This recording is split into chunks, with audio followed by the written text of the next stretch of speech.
नमस्कार माझ्या सर्व लाडक्या बहिणींनो, सीमाताई न्यूजमध्ये तुमचे पुन्हा एकदा मनापासून स्वागत। बहिणींनो, आज 15 फेब्रुवारी तारीख उजाडली आहे आणि आजपासून लाडकी बहीण योजनेचा एक अतिशय महत्त्वाचा टप्पा सुरू होतोय। ज्या बहिणींनी 6 फेब्रुवारी ते 13 फेब्रुवारी या काळात आपली ई-केवायसी दुरुस्त केली आहे त्यांच्यासाठी आजची ही बातमी खूप मोठी आहे। तुमचे रखडलेले 4500 रुपये आणि जानेवारीचे 1500 रुपये तुमच्या खात्यात कधी जमा होणार याची तारीख आता समोर आली आहे। व्हिडिओ शेवटपर्यंत नक्की पहा, कारण आज तुमची प्रतीक्षा संपणार आहे। बहिणींनो, मंत्रालयातील सूत्रांकडून मिळालेल्या माहितीनुसार ज्या बहिणींची ई-केवायसी दुरुस्ती यशस्वी झाली आहे त्यांचा डेटा आता बँकांना हस्तांतरित करण्यात आलाय। बँकिंग सिस्टीममध्ये हा डेटा अपडेट होण्यासाठी साधारण 5 ते 7 दिवस लागतात। त्यामुळे आज 15 फेब्रुवारीपासून ते 20 फेब्रुवारीच्या दरम्यान एक विशेष पेमेंट राऊंड राबवला जाणार आहे। ज्या बहिणींचे पैसे तांत्रिक चुकीमुळे अडकले होते त्यांच्या खात्यात आता बॅचनुसार पैसे जमा व्हायला सुरुवात होईल।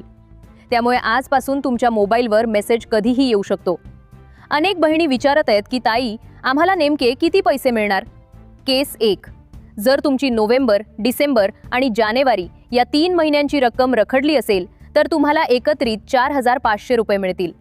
केस 2, ज्या बहिणींना फक्त जानेवारीचा हप्ता मिळालेला नाही त्यांच्या खात्यात 1500 रुपये जमा होतील।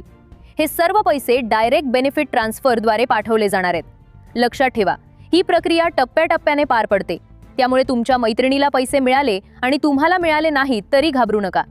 20 फेब्रुवारीपर्यंत सर्वांच्या खात्यात पैसे जमा करण्याचे उद्दिष्ट सरकारने ठेवले आहे। बहिणींनो, जर तुम्हाला 20 फेब्रुवारीपर्यंत पैसे मिळाले नाहीत तर तुमची चॅनल हिस्ट्री किंवा बँकेचे रेकॉर्ड पुन्हा एकदा तपासा। तुमचे बँक खाते ॲक्टिव्ह आहे का ते पहा। आधार लिंक स्टेटस बँकेत जाऊन कन्फर्म करा। सरकारने ई-केवायसी दुरुस्तीसाठी आता 31 मार्च 2026 पर्यंत मुदत दिली आहे, त्यामुळे घाई करू नका, पण चूकही ठेवू नका। माझ्या लाडक्या बहिणींनो, तुमची ई-केवायसी दुरुस्त झाली आहे का? तुम्हाला आज एखादा मेसेज मिळाला का? कमेंटमध्ये नक्की सांगा आणि तुमच्या जिल्ह्याचे नाव लिहायला विसरू नका। अशाच अचूक आणि वेळेवर मिळणाऱ्या बातम्यांसाठी सीमाताई न्यूजला सबस्क्राईब करा। लक्षात ठेवा, सध्या आमच्या चॅनलवर तांत्रिक काम सुरू असल्यानं आम्ही डिस्क्रिप्शनमध्ये कोणत्याही लिंक टाकत नाही आहोत, पण माहिती तुमच्यापर्यंत नक्की पोहोचवत राहू। मी पुन्हा भेटेन नवीन अपडेटसह। धन्यवाद।